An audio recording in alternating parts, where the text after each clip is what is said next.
Okay. Oh, I'm going to go back to this frame, whatever this was. I guess frame 60 is where we had been. Or no, not frame 60, 95. So 95, and now let's add in the final piece of this puzzle, which is smoke. So at this point, it's just all of the render stuff, which is all I ever really wanted. So just put the star there.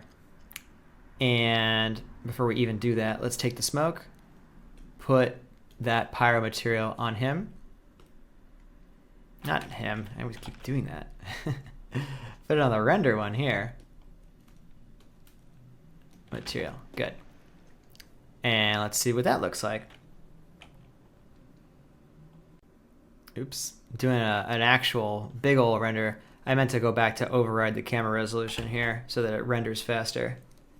Fortunately, it doesn't have to really reload too much if I make that change. And here we go. So there you go, smoky, certainly. So that's a good first effort, and you can see how much longer it takes to render everything now. This is why I wanted to do away with the refractive glass way back at the beginning of the lesson, because that, like looking at smoke through little bits of reflective glass would have taken even longer. But anyway, so that's a start anyway. So there it is. First things first. Number one, remember on our smoke visualizations, we kept increasing the density to 4. So let's do that straight off the bat, because that's what we really had in mind. That's what we had been making our decisions in the flipbooks based off of. So there it is with 4. Very different feeling already. But, you know, that's what we want. It should be pretty thick. So that's pretty good. I'm not going to wait for this whole thing to resolve, which is the beauty of an interactive render. I'll snapshot that too, though. The smoke color here should probably be pretty light, because again, it's supposed to be this concrete lightness again. I'm not going to go all the way to pure white, because I just know that if I did, I'll just do it, it's going to be blown out pretty fast. So do 0.5 right down the middle. That seems to kind of blend with the building materials here as well, as you can see. That's what we want. We want this to all feel very well integrated with itself. So that's cool. Already improved. What else do we want to do here? We've talked about the scattering phase in the past.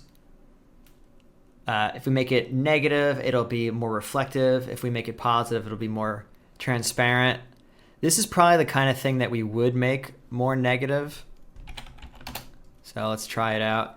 The negative ones mean that it's as though light reflects off of it. So usually hard, particulate, things that are hard and opaque, even though they're very small. So they reflect light, as opposed to water droplets like steam, which are inherently clear and transmit light. So that's the idea here. It's kind of a faking factor. So what do we think? Does it look better as a more reflective thing? It kind of does bring out some of the details more. I don't know. I kind of like it as it is here. It gets a little bit lighter overall, which is kind of nice though. I'll keep it at negative 0.2.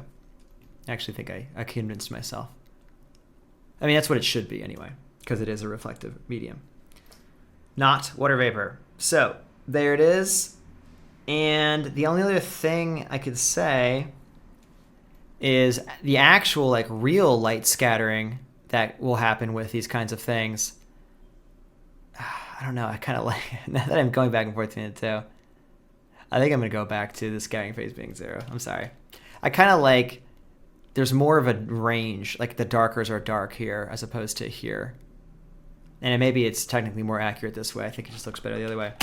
Especially considering that we want to have real light bouncing around inside of this, which, as you might recall from other volumes lessons, means unfortunately really slowing the renders down, but it's quite worth it. Let me save this one, pause it. We want to go to the mantra render, the node here, and say under rendering limits, we want to increase volume limit. That means basically do an additional bounce of light through the volume. So don't just do direct lighting from the light. Volume voxels should also be able to be illuminated by other volume voxels. So if the surface area of the volume here is lit by the light source, in kind of a second pass, that light can then be filtered down to other voxels. In a sense, the voxels that got directly illuminated are now a light source themselves to illuminate further into the volume. So with that in mind, we want to be able to visualize that too. So go to the Images tab, go to Extra Image Planes, and press a plus here and say, I want to see the direct lighting, and do another plus, and say, and I also want to see the indirect lighting. And let's see what that looks like. The direct lighting is what I just described. It's what we've been seeing this whole lesson. It's the lighting that comes from the lights. But the indirect lighting is interesting because that's how we'll see the extra scattering going on. To actually see these two layers, click on this bar, and then we can choose it, indirect. So this is the additional lighting that's happening within the volume, the light scatter. This is pretty important to get a realistic looking render. This is also, unfortunately, another one of these things that Mantra does very slowly, very, very accurately, and it looks very, very good, which is why we still use it. That said, other renderers that are biased and things will do lots of shortcuts to get to a pretty good result faster. And it would be nice to be able to get a good enough result faster.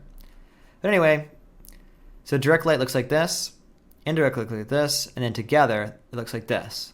So again, compared to from direct to the full, it's just a more alive feel to it. It's like a cloud that has light bouncing around in it.